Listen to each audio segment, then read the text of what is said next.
Sebuah film berjudul Frankenstein pada tahun 2025 akan menceritakan tentang seorang ilmuwan jenius yang berambisi menciptakan makhluk hidup dari potongan-potongan mayat yang telah mati. Namun ternyata ciptaannya itu malah mengincar dirinya. Seperti apa kisahnya? Mari langsung saja ke ceritanya. Film dimulai dengan menampilkan Vermos North pada tahun 1857. Saat itu, sebuah kapal Denmark yang tengah melakukan ekspedisi ke Kutub Utara terlihat terjebak di lautan es Antartika. Seorang awak kapal bernama Larsen melapor kepada Kapten Anderson bahwa para awak lainnya sudah tidak sanggup meneruskan perjalanan. Namun Kapten Anderson tetap bersikeras melanjutkan ekspedisi tersebut. Ketika malam mulai tiba, Larsen kembali melapor bahwa terdengar suara ledakan dari arah yang tidak terlalu jauh. Kapten Anderson bersama beberapa awak lalu pergi mencari sumber suara tersebut dan menemukan Victor Frankenstein yang berada dalam keadaan terluka cukup parah. Victor kehilangan banyak darah dan bahkan menggunakan kaki palsu pada salah satu kakinya. Karena alasan kemanusiaan, Victor dibawa ke kapal agar bisa mendapatkan perawatan. Tidak lama setelah itu, muncul sesosok makhluk bertubuh besar yang sepertinya mengincar Victor. Captain Anderson dan para awak kapal berusaha menembaki makhluk tersebut. Namun makhluk itu memiliki kemampuan regenerasi sehingga meskipun ditembak berkali-kali, ia tetap mampu bangkit kembali. Dalam waktu singkat, makhluk yang kita sebut saja sebagai The Creator itu berhasil menghabisi beberapa awak kapal yang mencoba menghentikannya. Kapten Anderson segera mendekati Victor dan menanyakan makhluk apa yang sebenarnya mengejar Victor, serta apa tujuan makhluk itu. Sebelum Victor memberi penjelasan, Larsen menembak The Creator hingga makhluk itu terjatuh dari kapal. Merasa makhluk tersebut sudah mati, para awak sempat lega. Namun perasaan itu hilang begitu mereka menyadari bahwa The Creator tidak bisa mati karena kemampuan regenerasinya. Ketika The Creator mencoba membalikan kapal, Kapten Anderson menembak ke permukaan es dan membuat makhluk itu tenggelam ke dalam lautan es yang sangat dingin.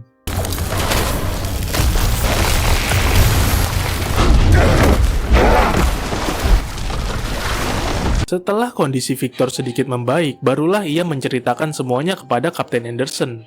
Victor menjelaskan bahwa dialah pencipta makhluk itu, dan ia bertekad menyerahkan nyawanya kepada The Creature sebagai cara untuk menebus seluruh kesalahan yang telah ia lakukan. Semua ini bermula dari masa kecil Victor. Ia tumbuh sebagai anak sulung dari seorang dokter ternama pada masanya. Ayahnya yang punya reputasi besar menyiapkan Victor dengan cara yang keras agar kelak mengikuti jejaknya sebagai dokter. Karena tekanan itu, Victor kecil justru jauh lebih dekat dengan ibunya. Ayahnya jarang sekali berada di rumah karena urusan pekerjaan, dan ketika pulang pun suasana lebih sering diwarnai pertengkaran antara kedua orang tuanya daripada kehangatan keluarga. Suatu hari, ibu Victor mengalami kontraksi dan bersiap melahirkan anak kedua. Kondisinya sangat parah hingga akhirnya ia meninggal saat melahirkan bayi yang kemudian diberi nama William. Kepergian ibunya menjadi pukulan yang sangat berat bagi Victor. Berbeda dengan Victor yang terus larut dalam duka, William justru tumbuh dengan baik dan tidak kekurangan kasih sayang dari sang ayah.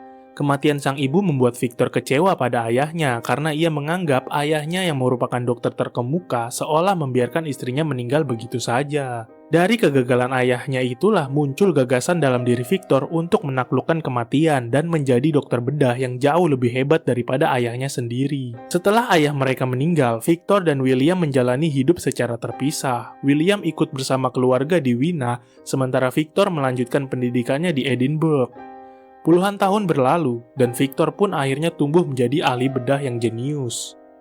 Pada suatu hari, ia mempresentasikan hasil eksperimennya di hadapan para profesor dan para tamu sidang di sebuah sekolah kedokteran di Edinburgh. Dalam sidang itu, Victor menunjukkan eksperimen yang membuatnya mampu menggerakkan potongan tubuh mayat dengan menyambungkan saraf, otot, dan ligamen. Tanpa disangka, Victor berhasil membuktikan teorinya.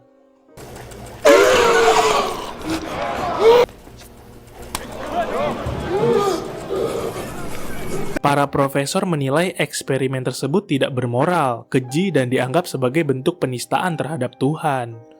Di antara peserta sidang, hadir seorang pedagang senjata sekaligus mantan dokter bedah bernama Heinrich Harlander, yang tampak tertarik pada eksperimen Victor. Setelah acara selesai, Harlander langsung menemui Victor. Ia mengatakan bahwa ia mendapatkan kartu nama Victor dari William, adiknya Victor, yang sebentar lagi akan menikah dengan keponakannya bernama Elizabeth. Tertarik pada eksperimen Victor, Harlander pun menawarkan kerjasama. Tidak main-main, Harlander menyiapkan sumber daya tanpa batas dan sebuah menara terbengkalai yang akan dijadikan tempat eksperimen. Setelah itu, Victor akhirnya bertemu dengan adiknya, William. Setelah mereka berpisah selama bertahun-tahun, William lalu memperkenalkan tunangannya, Lady Elizabeth, yang merupakan keponakan Harlander. Begitu melihatnya, Victor langsung terkesima oleh kecantikan Elizabeth. Terlebih lagi, Elizabeth tidak hanya cantik, tetapi juga seorang gadis yang cerdas. Beberapa minggu kemudian, Victor, William, dan Harlander mengunjungi menara terbengkalai yang akan dijadikan lokasi eksperimen. Sebelum memulai, Victor meminta bantuan William untuk membangun laboratorium di dalam menara tersebut. Setiap alat yang digunakan harus sesuai dengan keinginan Victor. Selain itu, mayat yang akan dijadikan subjek eksperimen dipilih langsung oleh Victor, yang akan mengambil bagian tubuh dari para penjahat yang digantung serta para tentara yang tewas di medan perang. Sementara William sibuk menyelesaikan pembangunan laboratorium, Victor banyak menghabiskan waktu bersama Elizabeth dan mulai jatuh cinta kepadanya. Namun karena Victor dan Elizabeth memiliki pandangan hidup yang berbeda, perasaan tersebut akhirnya harus mereka simpan dalam-dalam. Setelah itu, proses eksperimen pun dimulai. Victor mulai memotong bagian tubuh mayat dan merakit semuanya menjadi satu tubuh yang utuh. Setelah itu, Victor bersiap menggunakan arus listrik melalui sistem limfatik untuk menghadirkan energi bagi jantung dan otaknya. Ia juga mulai menyiapkan segala sesuatu untuk memanfaatkan petir saat badai sebagai sumber tenaga utama. Tepat sebelum eksperimen dimulai, Victor mendapati kenyataan bahwa Harlander sedang sekarat akibat sifilis yang ia derita. Ternyata hal tersebut menjadi alasan utama mengapa Harlander sangat tertarik kepada eksperimen Victor. Ia memohon agar Victor mau memindahkannya ke tubuh yang baru. Namun Victor menolak karena ia yakin seluruh tubuh Harlander sudah tercemar oleh penyakit itu. Karena penolakan tersebut, Harlander berusaha menyabotase eksperimen Victor. Sayangnya, tindakannya membuat ia terjatuh dari puncak menara dan berakhir tewas. Pada akhirnya, eksperimen tetap berlangsung walaupun Victor belum mempersiapkan semuanya dengan sempurna.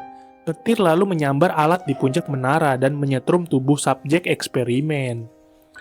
Melihat tidak ada reaksi apapun, Victor menyangka eksperimennya telah gagal.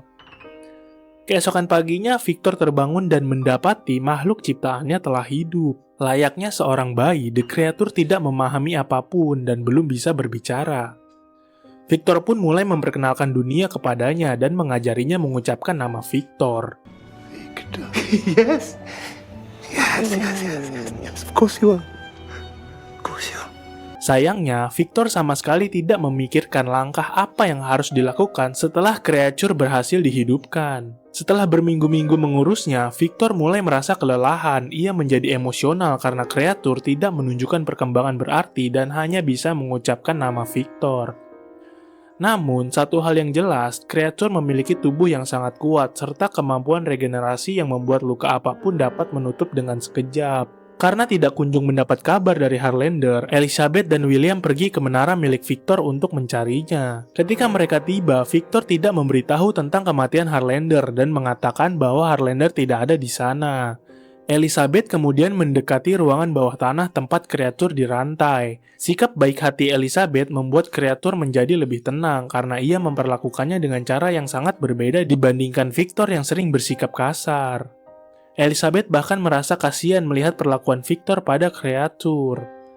Kebaikan Elizabeth kepada Creature disalahartikan oleh Victor. Ia menganggap Elizabeth memiliki perasaan kepada Creature sementara dirinya pernah ditolak oleh Elizabeth. Karena rasa cemburu itu, Victor menjadi semakin kasar kepada Creature. Ia memukulinya berkali-kali sampai Creature marah dan menunjukkan kekuatannya. Keesokan harinya, Victor memperlihatkan mayat Harlander kepada William dan mengatakan bahwa Creature yang membunuh Harlander. Semakin tertekan karena perkembangan intelektual Creature yang tidak kunjung terlihat dan merasa takut dengan bahaya yang bisa ditimbulkan, Victor pun berniat membakar laboratoriumnya bersama Creature di dalamnya. Saat menara itu akhirnya terbakar, Victor sempat goyah setelah mendengar Creature berteriak memanggil namanya.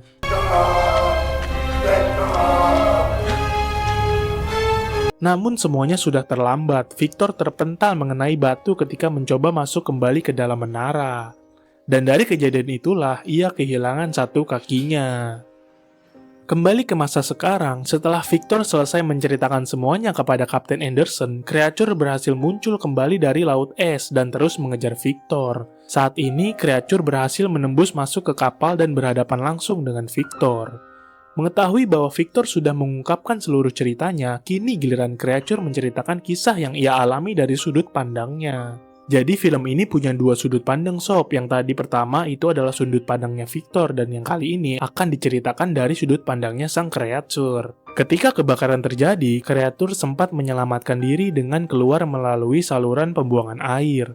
Setelah tersadar, ia menemukan dirinya berada di tengah hutan seorang diri dan dalam keadaan kedinginan.